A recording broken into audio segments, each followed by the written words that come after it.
Yon! Oras po natin sa buong Pilipinas. Meron tayong 3 minuto, makaraan ng alas 10 ng morning. Humanda na sa mga malalaking balita. Trending viral. Pinag-uusapan sa buong Pilipinas at buong mundo. Ronda Pilipinas Headlines. Narito na mga headlines para sa Ronda Pilipinas. Ronda Pilipinas. Bigas 29 program o yung tinatawag na B29 program ng gobyerno, target palawakin o mas malawak pa sa buong bansa. Ronda Pilipinas. Yung distribution yan. Dagdag sahod ng mga manggagawa sa Metro Manila, epektibo na simula sa Miyerkules. Ronda Pilipinas. Gano na? 645 na. Matapos ang pagkakahuli sa iba pang dayuang namemeke ng mga dokumento para magpanggap ng mga Pilipino, detention facility ng NBI puno na! Ronda Pilipinas. Samantala, makakatulong ba ang EO62 o Tapias Tarifa sa imported rice para mapababa ang presyo ng bigas sa Pilipinas? Alamin natin mamaya yan sa Siyasat Special Report. Ronda Pilipinas. At balita sa ibayong dagat, wildfire sa Santa Barbara County sa California, USA, lumawak pa. Ronda Pilipinas. Balitang sports, 3rd Ravenna nakasama sa off-season workout si Klay Thompson at NBL naman o National Basketball League nag-renew na ng broadcast partnership sa Aliw Broadcasting Corporation. Ronda Pilipinas. At balitang showbiz, Ellen Adarna nileksyonan ng isang basher na pumansin sa haircut ni Derek Ramsey. Ronda Pilipinas. At mamaya sa NBI, ginawang katatawanan ng estudyante mo na anak online. Naku, alamin ang kaparusahan sa gumawa niyan sa NBI. Naku, bawal ito. Ronda Pilipinas. Totoo nga bang ang mga lalaki ang madalas makaranas ng heart disease? Mamaya, let's prove it! Ronda Pilipinas. Ang mga malalaking mga balita, ang mga matitinding mga pinag-uusapan, ang mga maiinit at pinagtatalunang mga issue. Lahat hagip, lahat malalaman. Hindi lang sa buong Metro at Mega Manila. Kasama na ang buong Pilipinas. Hahagupit na ang mga malalaking issue sa Ronda Pilipinas. Live na live sa DWIZ AM Metro at Mega Manila. Naka-live din sa DWIZ News FM Regional Stations. Naka-live din sa Radyo Ronda AM Radio sa Pilipinas. Live ding mapapanood sa Aliw 23 Free TV. At naka-live din sa lahat ng DWIZ Digital News accounts, Facebook, YouTube at DWIZ News website. Ronda Pilipinas. Wala nang mahuhuli sa balita. Wala nang maiiwanang issue na hindi mo alam. Ngayon, updated ka na sa Ronda Pilipinas. Kasama si Dennis Antenor Jr. Ronda Pilipinas.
Pilipinas.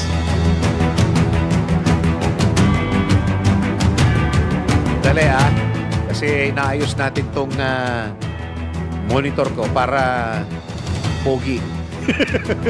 Sa detalye ng mga balita natin, kinumpirma ni Agriculture Secretary Kiko Laurel na palalawakin pa ng gobyerno ang programa nito para sa murang bigas 29 peso rice program sa labas ng Luzon. Kailan yan? Sa Agosto. Ayon po kay Secretary Laurel, ngayong linggo ay nasa 13 kadiwa centers na ang nagbebenta ng 29 pesos na bigas at pagsapit ng Agosto 1 ay umaasa silang aabot na ito sa 23 bukod pa sa 3 provincial areas.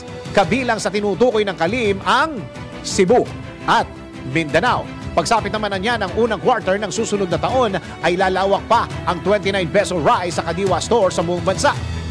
Dito lang sa Metro Manila, kulang Dito lamang Hulyo 5 nang ilarga ng kagawaran ang trial ng naturang programa.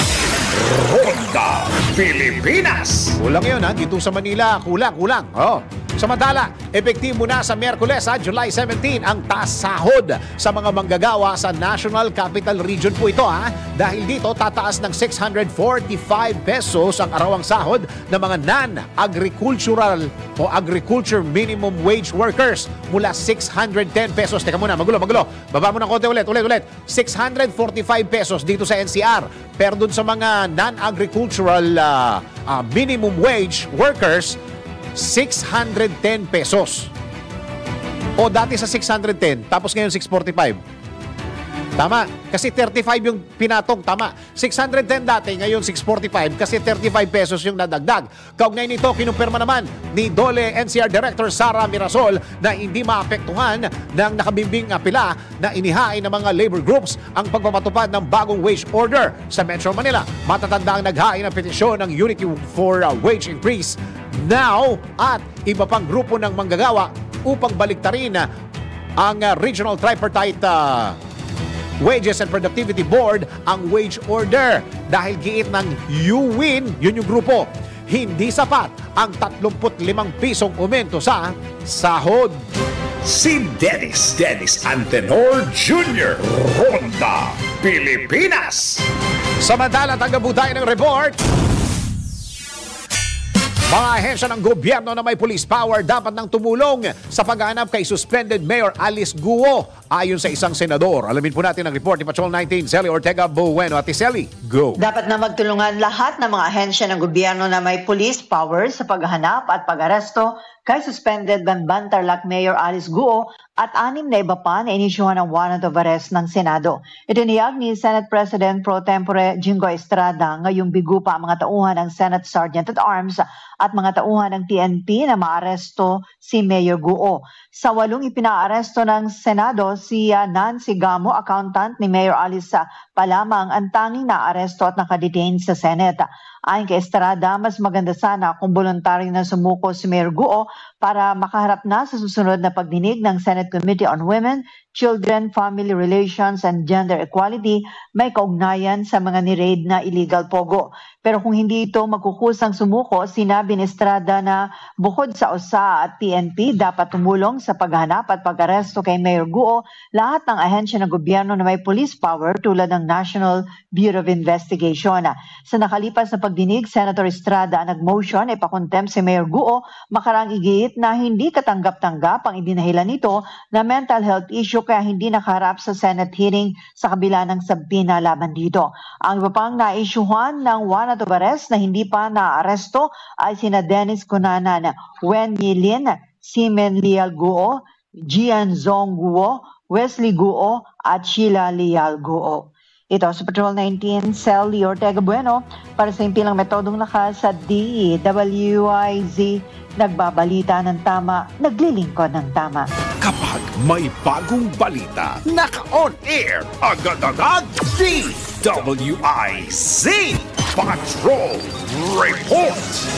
Alam nyo, baka oras na para questionin natin yung lahat ng mayor, governor, vice governor, vice mayor, councilor. Siguro oras na. Di ba dapat doon pa lang sa COMELEC, nasasala na yan.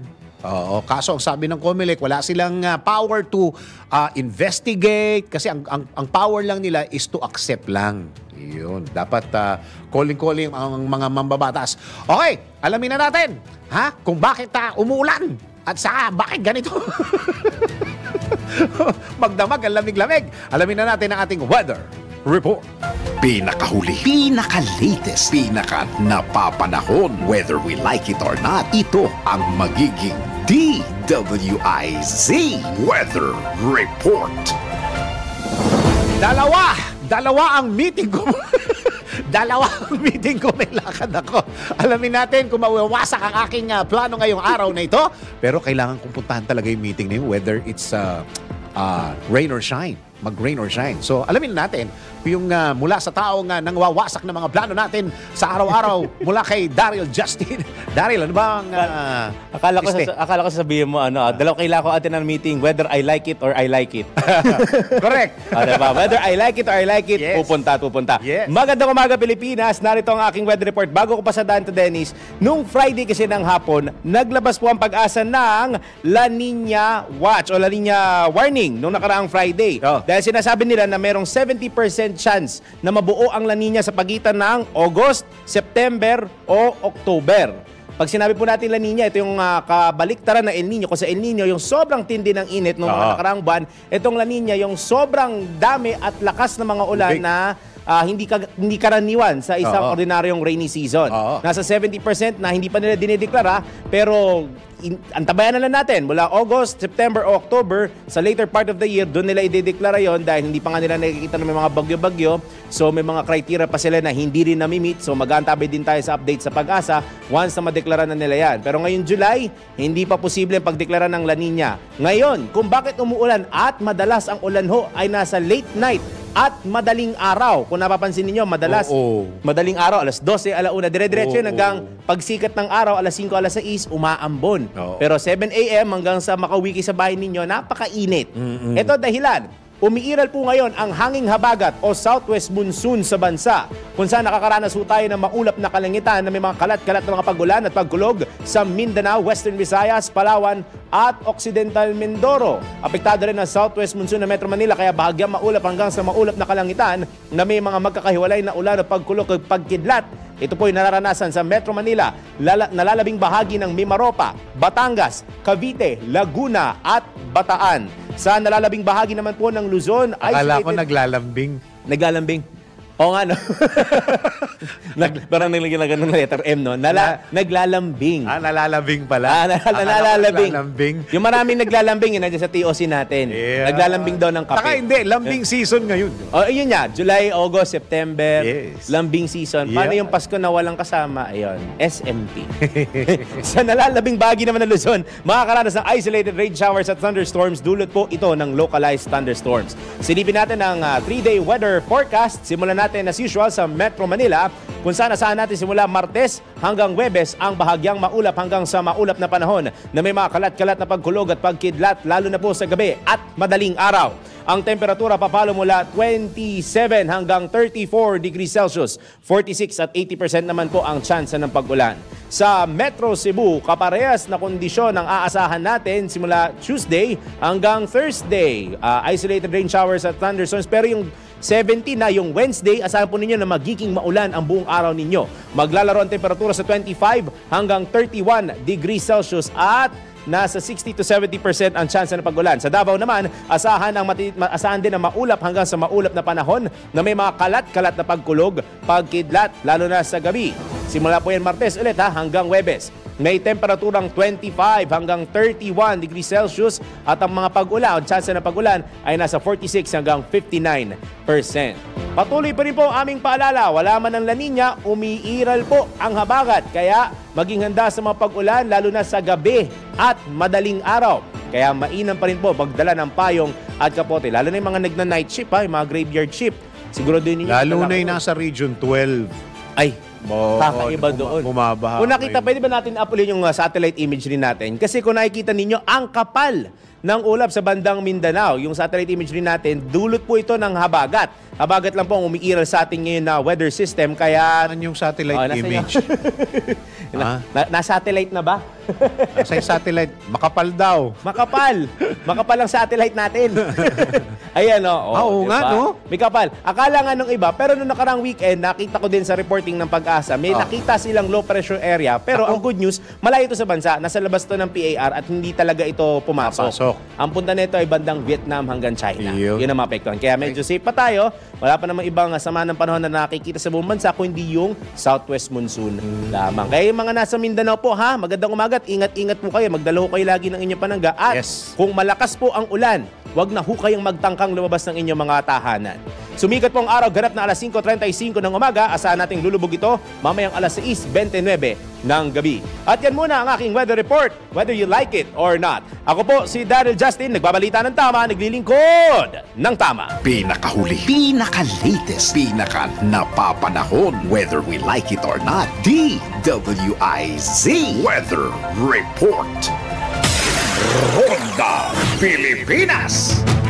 Tuloy mga balita sa Ronda Pilipinas. Samantala, kinumpirma ng Bureau of Immigration na puno na ang pasilidad ng ahensya dahil sa mga nahuhuling dayuhan na gumagawa ng kalokohan sa bansa. Kasunod ito ng mga nadakip na foreign nationals dahil merong mga pineke o falsified Philippine documents. Sa panayam ng DWIZ, namin ni BI spokesperson Dana Sandoval na maliit ang kanilang pasilidad sa Bikutan, Taguig City, dahilan upang magsiksikan ang mga nahuling foreign nationals sa kulungan. Gayman, nakikipag-ugnayan na ang BI sa Local Force Enforcement Agency para ikulong ang mga mahuhuling dayuhan habang ikinakasa ang deportation proceedings ng mga nahuling foreign nationals. Ay puno na po talaga yung aming facility. It's more than 100% already of its capacity.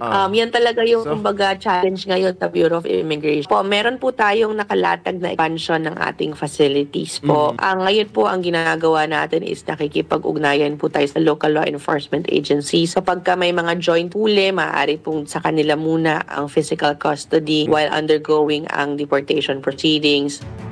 Sa ngayon, inihayag ng BI official na tinututukan na rin ng mga ahensya ng gobyerno ang naturang issue. PSA po, nanghingi po tayo ng information on who are the late registrants upang simulan namin ang investigation from there. Ibabangga po natin sa ating database. This has been really a concern already of immigration for the past 2 years kasi nakikita natin to paulit-ulit na nangyayari and we're very happy na marami na pong government agencies ang tumututok dito ngayon. Yan po ang tinig ni BI spokesperson Dana Sandoval sa panayam ng DWIZ. Ronda Pilipinas. Samantala, nilinaw ng Department of Finance na hindi nagmula sa kontribusyon ng mga miyembro ang sobrang 89.9 billion pesos na pondo ng PhilHealth. Ayon kay Finance Secretary Ralph Recto, ang unprogrammed funds o sobrang pondo ng PhilHealth ay government subsidies at gagamitin upang ilatag ang mga mahalagang national government projects. Kabilang din sa paggagamitan ng excess funds ang 27 billion peso unpaid arrears para sa health emergency allowance ng mga healthcare workers para sa kanilang serbisyo noong COVID-19 pandemic. I-redirect din anya ang foreign assisted projects ng national government nang hindi tinataas ang fiscal deficit at borrowings. Tiniyak naman ng kalihim na nakabatay ang kanilang hakbang sa instructions ng Kongreso at alinsunod sa special provisions ng budget para sa paggamit ng tinatawag na unprogrammed funds. Si Dennis Antenor Jr. Ronda Pilipinas.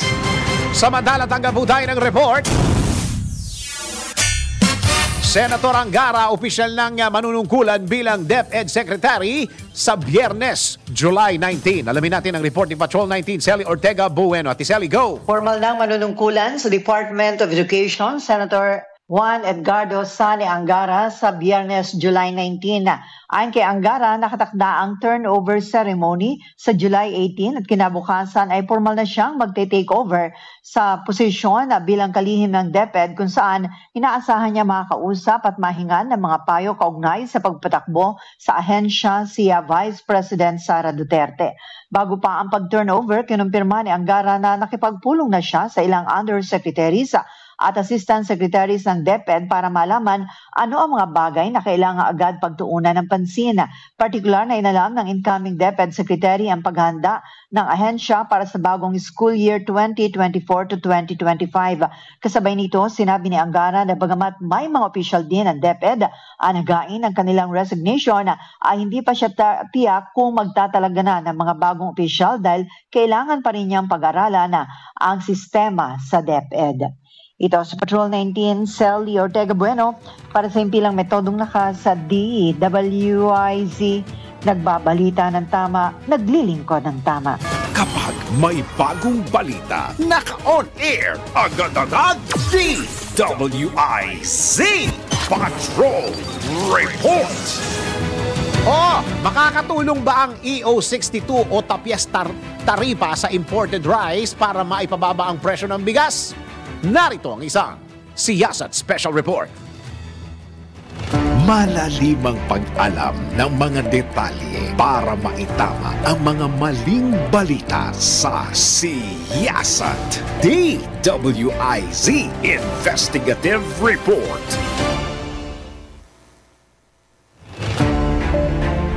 Inaprubahan ng NEDA, National Economic and Development Authority Board, ang pagtatapya sa taripa ng imported na bigas hanggang 2028. Ipinabatid ni NEDA Secretary Arsenio Balisacan na sa ilalim ng Comprehensive Tariff Program, mula sa 35% ay ibababa na sa 15% ang taripa sa bigas para makamit ang target na 29 hanggang 39 pesos na kada kilo ng bigas para sa mahihirap na Pilipino. Ang pagtapyas anya sa taripa ay inaasahang magdudulot din ng pagbagal ng inflation na magre-resulta para maibsan ang mataas na presyo ng bigas sa mga palengke. Tiniyak naman ni Secretary Balisacan na hindi maargabyado ang local rice sector sa ibababang taripa sa imported rice dahil daragdagan naman ang pondo para sa domestic production. Ayon kay dating Agriculture Secretary Leonardo Montemayor, hindi totoong bababa ang presyo ng bigas dahil sa tinapyasan ng taripa nito na tila minamadali pa. Walang nangyaring consultation, nakakagulat eh. Even I think sina Secretary Recto mismo ng Finance, and we heard even Secretary Laurel, hindi nila akalain na magdedesisyon agad tungkol dyan.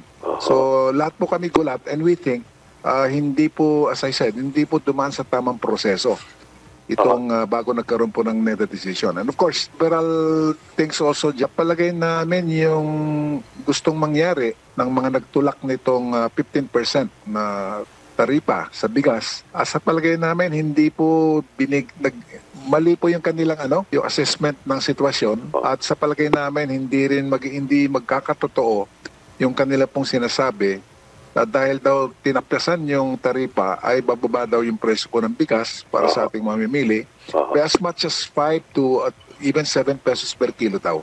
Yan din ang sinunod na proseso the past few years na kaugnay po ng mga tariff cuts po sa hindi lang po sa bigas mula sa non-ASEAN countries, kundi pati po sa pagbawas po ng taripa sa mais, karne po ng baboy, pati po sa manok. Ngayon lang po nangyari ito na kumbaga either pinasbreak or pinuslit po itong issue na ito sa NEDA board. Humiling naman ng pulong kay Pangulong Ferdinand Bongbong Marcos Jr. ang grupo ni Danilo Fausto, Pangulo ng PICAPI o Philippine Chamber of Agriculture and Food Incorporated, para mapag-usapan pa ang nasabing hakbangin. Kami ay humihiling na kung pwede ay makipagpulong ng personal sa ating Pangulo, mahal na Pangulo, para ipaliwanag yung mga repercussion doon sa magiging panukalang executive order na ito. No? At kung ito ay mapirmahan nga, ay may plano ang grupo na pumunta sa Supreme Court para humingi ng declaration of relief through with temporary restraining order.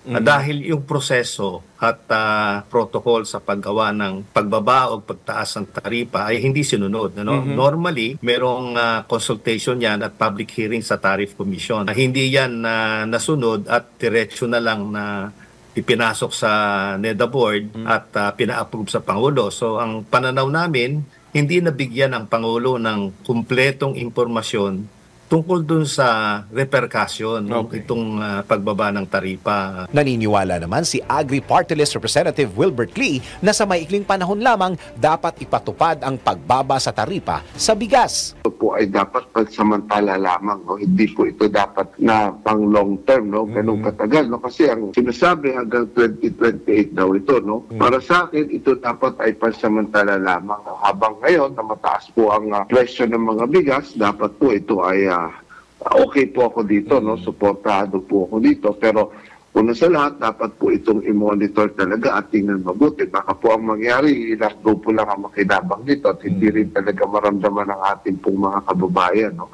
So, and then ang isa pa, dahil sabi ko nga, hindi ito po ito pang long term. Ang long term solution po talaga dapat ay ang pong pangalagaan po yung ating mga lokal na magsasaka, no? Ito po ang defense, no? Supporting farmers is a defense against inflation, no? Yan po yung dapat nating gawin, no? Labag sa procedure ang pagpapabagsak sa 15% taripa sa bigas, baboy at iba pang mga produkto.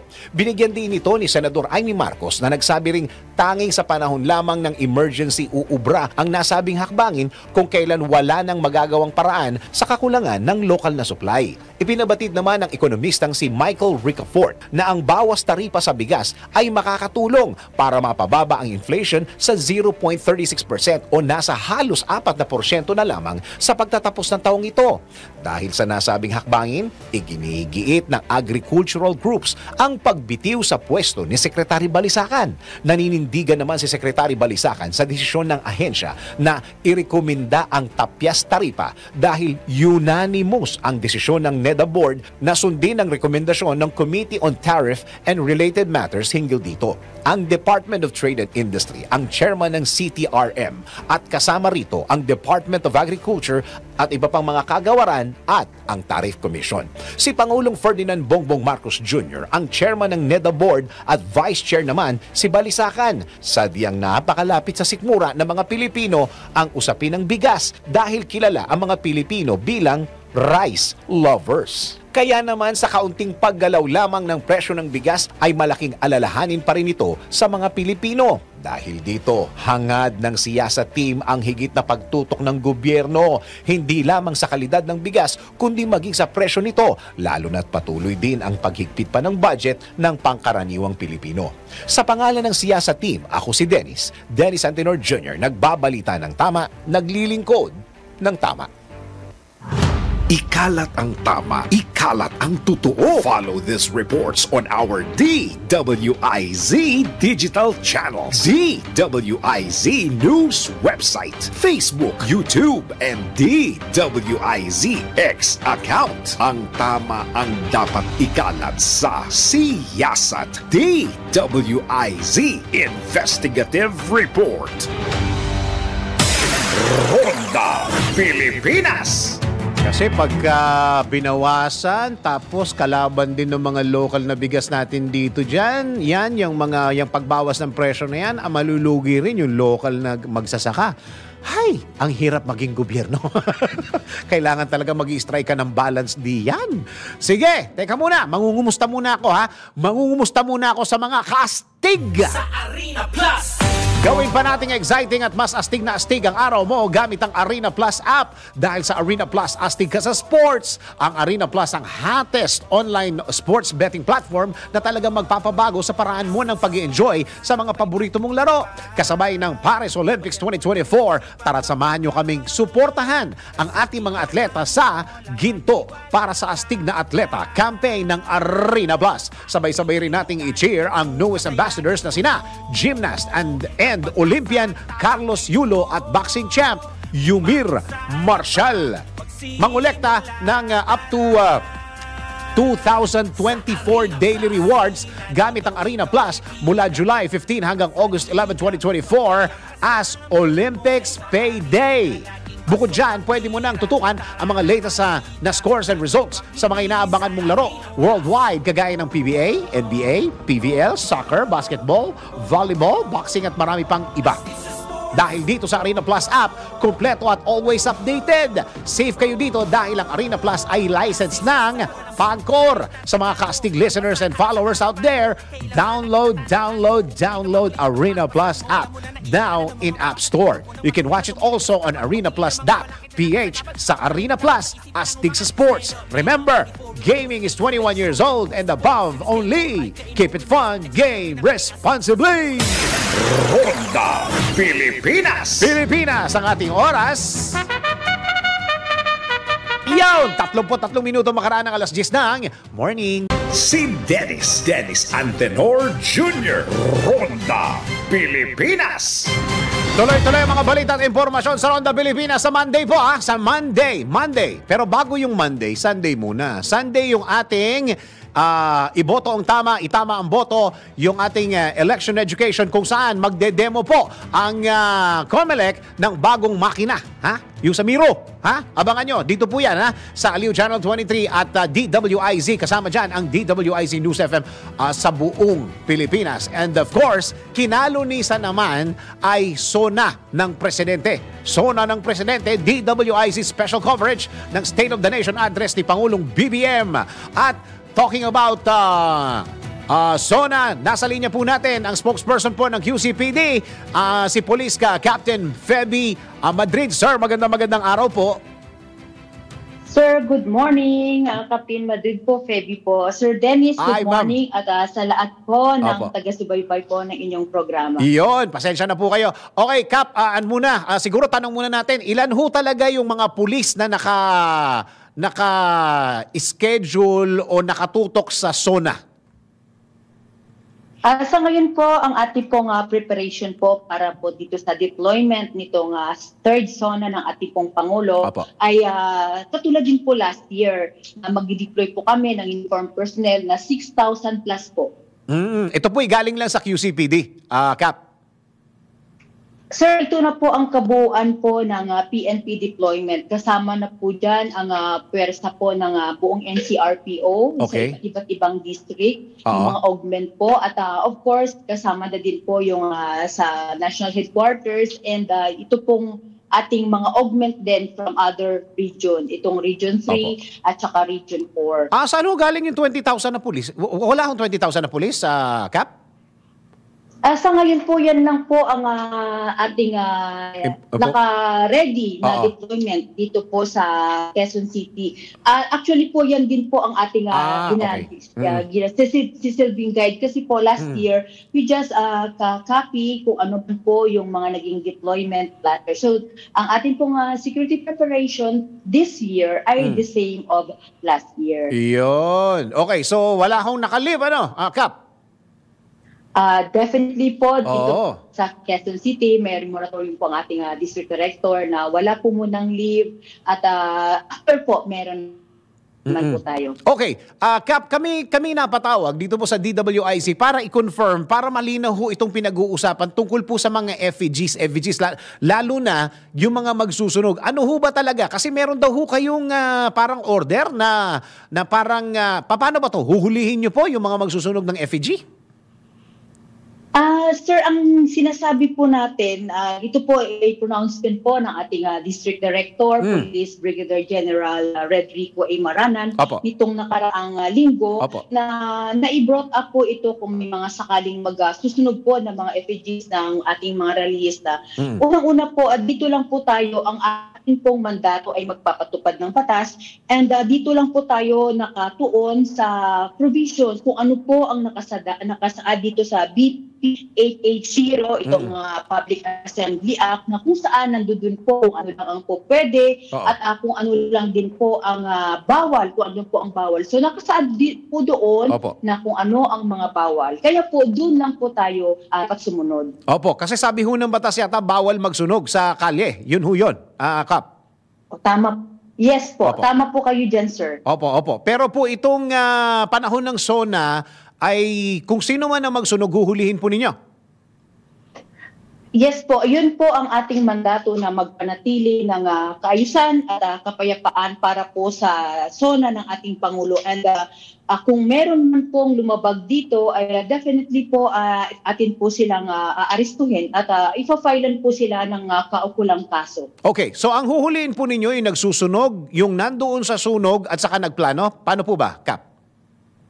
Ganun na lang po, kung sino po ang nagsusunog at yun po ang ating titingnan natin kung ano pong mga pangyayari at doon po tayo susundin natin kung ano po ang mga provisions itong batas at kung sino po yung mga leader at ang mga nagsasagawa nito. Opo, ang pinag-uusapan po natin dito ay any form, any form ng pagsusunog, pagsusunog. Maliit man yan o malaki, basta ang pagsusunog ay bawal. Yes po, tama po kayo dyan, sir. Kung ano po yung bawal, yun po ang ating ipapatupad. Ito po, wala ho ba tayong area na Batasang Pambansalang ba yan? So sa may, anong tawag dito? Sa may, sa kahabaan po ng kalye na malapit sa Batasang Pambansa, saan po partikular ang bawal magsunog, Kap? Definitely po, sir, sa lahat ng area dito po, sa lahat City po na magsasagawa. Yes po, lalo na po dito sa magsasagawa ng mga rally. And so far naman sa ngayon, wala pa naman pong nakarating sa amin na report na coordination po sa mga grupo na magsasagawa. Kaya po, traditionally, historically, meron po talagang dialogue or mga coordinating meeting. Bago po itong darating na SONA ay nag-meeting po ang mga sectoral leaders at ang pamunuan po ng LGU at po ang Quezon City Police po para po sa maayos po na pagsasagawa nitong mga grupo na ito ng kanilang mga rally. Ayan, mabuti ho nabanggit ninyo, Kap, kasi tama ho yan. Dahil yung mga nakaraang zona po yung nakikipag-ugnayan itong mga magrarally sa mga otoridad. Sino ho ang grupong kausap po ng QCPD ngayon as we speak now? Sa ngayon po, sir, wala pa po kaming may na-receive na may nag-request ng permit. Kasi magkadalasan po pag may nag-request ng permit, kami din po ay pinapadalhan po ng coordinating, kinukonsulta po ng LGU ng Quezon City para po magbigay ng mga recommendations, suggestion kung saan po, hanggang saan at Opo. Hello, Kap? Naku, nawala yata si Kap. Oo. Pakibalikan mo nga ako si Police Captain Miss Feby Madrid. Pakibalikan mo nga para matapos yung kanyang kanyang thought o yung kanyang sinasabi, ha? Ang pinag-uusapan ho yung pagsusunog ng FEG. Actually, gusto ko sana siyang i-interrupt. Yung permit na sinasabi ni Kap, ni Police Captain Feby Madrid, yung permit to rally, hindi permit to pagsusunog. Oo, hindi yon. Dahil bawal nga eh. Dahil ayon sa batas, bawal daw po. Naku, titingnan natin kung maipapatupad ng mga kapulisan niyang pagbabawal. Naku, marami yun, di ba? Marami yung nagsusunog na yon. Titingnan natin. Dahil lang pati yata ang mga t-shirt na may nakalagay na parang nagpoprotesta ka na pupunta ka doon, ay bawal din. Ano nangyari? Nasa linya na po. Police Captain, magandang araw po. Yes po. Opo, sige, finish your thought. Sige po, finish what you're saying po. Go ahead. Yes, yun po sa gibayan po ng sinabi ko kanina. Opo. Na patuloy po ang ating pakikipag-ugnayan at naghihintay lamang tayo ng notice from the local government dahil sila po ang may mandato na mag-issue itong permit sa mga magsasagawa ng rally. Opo. Sila po ang dahil po dito sa permit po kasi doon po nakasaad kung hanggang saan lang sila po pwede at hanggang anong oras po sila. Tama. Ganun lang po yun. Opo, yung sinasabi po ninyo, permit to rally, hindi yung permit sa pagsusunog. Yes, yun. Exactly po, sir. Opo. Kumbaga, definite talaga kayo doon. Sa pagsusunog na yon, talagang bawal. Bawal po yan, sir. Meron pa ho ako isang gustong itanong, Police Captain Madrid. Yun hong pagsusuot ng t-shirt din na parang nagpoprotesta, kasama ho ito sa inyong gagawin? Titingnan natin, sir, kasi ang itong ating tayo naman po ay may tinatawag as long as hindi naman po libelous yung mga nakasulat sa kanilang mga damit at parang nakapaloob din po ito sa tinatawag natin yung freedom of expression, ay malaya po sila. Wala pong problema po sa atin yan. Iyon. Pagka nakakita kayo, sino ho? Kumbaga pag-uusapan pa rin. Pag may nakita kayo na suot na t-shirt, pag-uusapan muna ninyo. Sir, as long as po hindi po ito nakaka-apekto at hindi nga po mas libelous po sa atin ang yung mga nakasuot. Napapaloob po sa freedom of expression. Ganyan naman po tayo. Ayan. Saka ano po yan, wala pong magiging issue din. Iyon. Okay. Last na, Police Captain, yung pagpatay po ng signal ng cellphone, hanggang saan po? Yung sinasabi po ninyo na magkaroon ng signal jammer, ay hindi pa po napag-uusapan. Opo, sir. Okay. Sabagay, Lunes pa naman yon. Police Captain Feby Madrid, maraming salamat po sa oras na binigay nyo sa DWIZ. Maraming salamat din po at mabuhay po ang inyong programa. Maraming salamat at mag-ingat si Police Captain Miss Feby Madrid, spokesperson ng QCPD. Ronda Pilipinas. Ay, ingat-ingat na lang po. Okay, teka muna. Ako'y may babatiin na happy birthday today. Ha? Kaibigan natin to. At alam mo na mga kaibigan natin, bigatin. Happy birthday kay Miss Jane Basas, Media Quest and Signal TV President. Ayan, maraming salamat Miss Jane. Mabait yan si Miss Jane. Sa mga nahihirapang mag-isip ng ihahanda sa paparating nyo mga celebrations, siguradong mabubusog ang inyong mga loved ones sa Komea. Mapa-anniversary, birthday man yan o simpleng merienda, tiyak na mabubusog ang pamilya sa Komea Bihon, Komea Palabok at Komea Sotanghon. Lahat ng selebrasyon ay sasaya basta't busog ang buong pamilya. Ibig kong sabihin, Komea 3Q Bihon, masarap talaga. Ronda Pilipinas. At doon sa mga tumitira ng mga pagkain dyan, baka mamaya hindi kayo healthy ha. Ito, samahan po natin ng MX3. Hanap mo ba yung food supplement na natural at walang halong kemikal ha? Ito, subukan mo ang MX3 capsule. Siguradong safe itong inumin dahil dumaan yan sa US clinical trial at Nutrasource analysis ng Canada. Proven ang MX3 capsules na merong alpha, beta at gamma nutrients, antioxidants at anti-inflammatory properties. Kaya naman, ano pang iniintay mo? Bumili na at sumugod na sa mga leading drugstores nationwide o kaya'y bumisita sa kanilang website na mx3ph.com o tumawag sa 0918-888-8693. Ronda Pilipinas. Pilipinas ang ating oras. Iyon, oras po natin sa buong Pilipinas. 9 na minuto pa bago mag-11 ng morning. Si Dennis Antenor Jr. Ronda Pilipinas.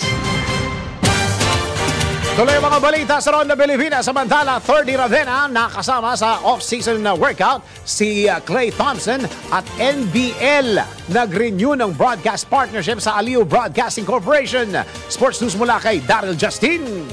Sa mundo ng palakasan, ang latest malalaman sa DWIZ Sports News.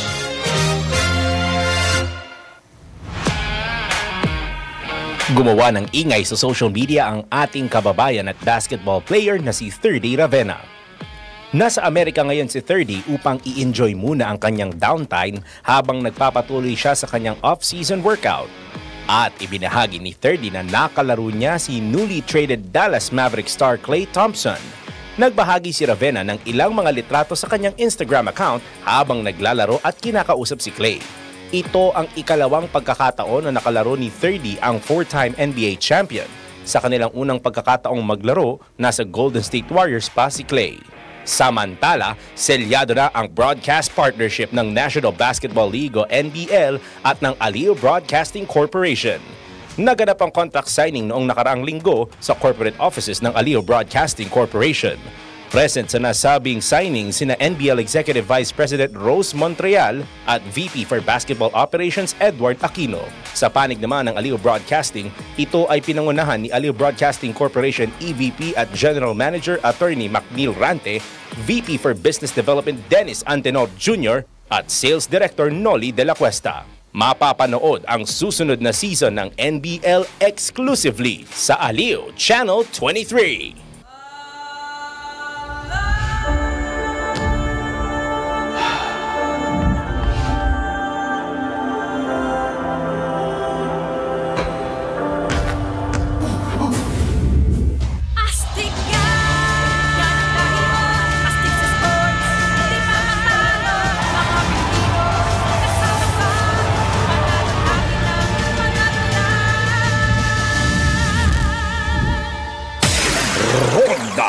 Pilipinas! Ito na ang latest, Bagong-bago, fresh na fresh, DWIZ Showbiz News.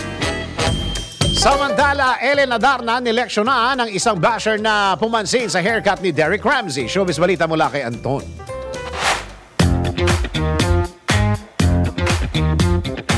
Para sa aking balitang showbiz, 6 na taon na ang love child ni na Ellen Adarna at John Lloyd Cruz na si Elias Modesto Cruz noong June 27, kung saan ipinagdiwang ito na aktres kasama ng mister nito na si Derek Ramsey.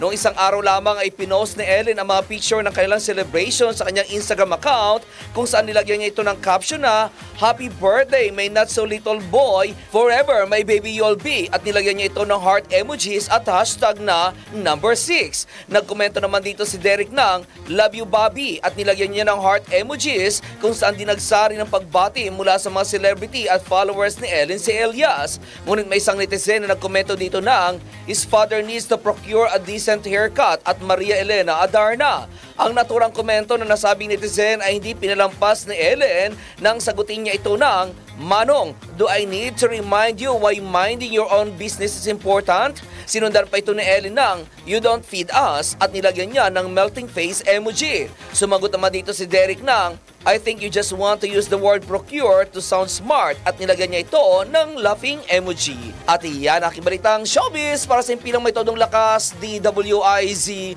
Ako si Anton, nagbabalita ng tama, naglilingkod ng tama.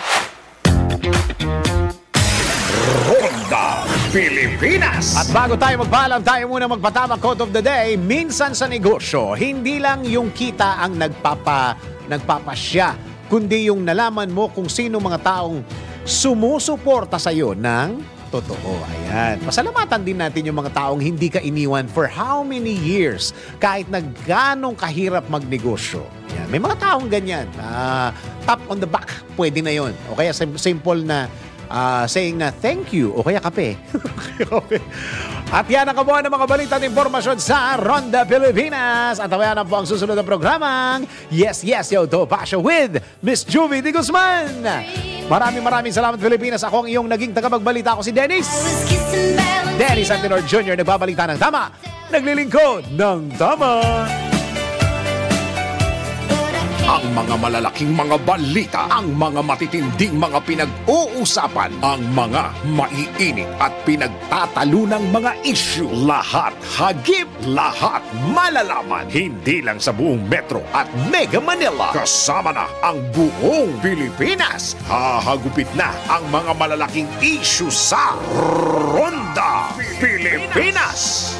Live na live sa DWIZ AM Metro at Mega Manila. Naka-live din sa DWIZ News FM Regional Stations. Naka-live din sa Radyo Ronda AM Radio sa Pilipinas. Live ding mapapanood sa Aliw 23 Free TV. At naka-live din sa lahat ng DWIZ Digital News accounts, Facebook, YouTube at DWIZ News website.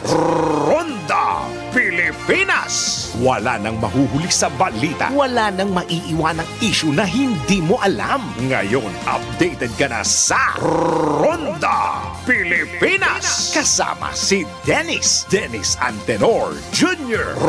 Ronda Pilipinas. Monday to Friday, 10 a.m.